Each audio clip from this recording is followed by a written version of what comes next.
Charlie kissed her wet cheek, at the same time that she pressed her lips against his. His mind registered the brief pleasure at the daughterly sign of affection. They were both so similar, self-conscious and restrained, shy and reticent.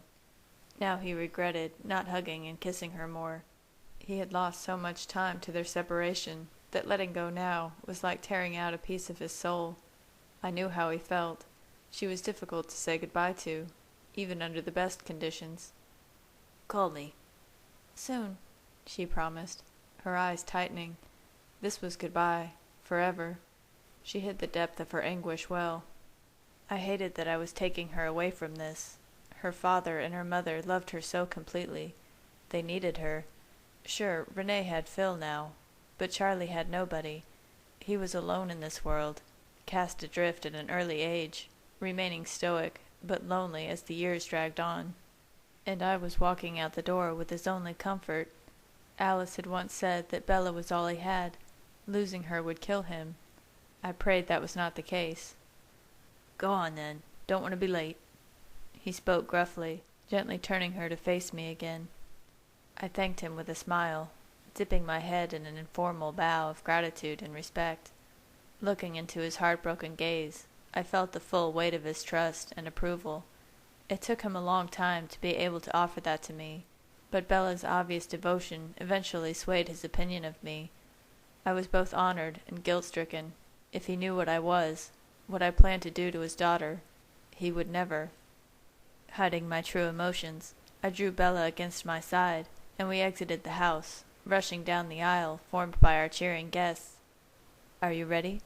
I asked her quietly as we burst back into the cooling night air. "I am," she replied simply, answering so many questions at once. Forgetting my guilt and hesitation, I pulled her against me for another kiss, this time thanking her for blessing me with her love and her vow of eternity. We rushed to the car amid a shower of rice, one individual pelting me in the back with supernatural strength and accuracy. I didn't resent Emmett's revenge. Rose hit harder anyway.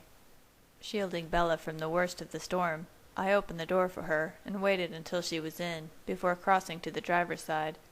Jasper had left the keys in the ignition, and our passports, boarding passes, and money, in both currencies, were in an envelope in the center console. Perfect. Bella rolled down her window, leaning out and waving to our family and friends. She called out, "I love you," as we sped away. She craned her head around, watching them until the happy picture was completely hidden from view. I squeezed her hand reassuringly. "I love you," I said simply. "That's why we're here." She repeated my words back to me, grinning widely. I leaned over and kissed her hair. Moments later, I heard the noise of pursuit. A large body, crashing through the forest to the left, keeping pace with us as I flung the Volvo through the winding turns. I kept my face impassive, watching the light streak by us in vivid streams of white. His thoughts were pulsing in his mind, primal and overpowering. Gone were the vivid images from earlier. He had given himself over completely to the instincts of the wolf. All that remained in his mind were the raw feelings of torment and soul-shattering agony. Turning onto the highway, I punched the accelerator. The pistons opened up with a throaty growl, unleashing the engine's full force with a sudden leap forward. The stillness of the night air was shattered by a piercing howl, but it faded swiftly into the distance. Bella didn't even flinch.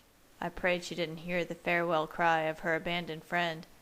Soon after, the only trace of Jacob Black that remained was the throbbing knot of guilt and regret in my stomach.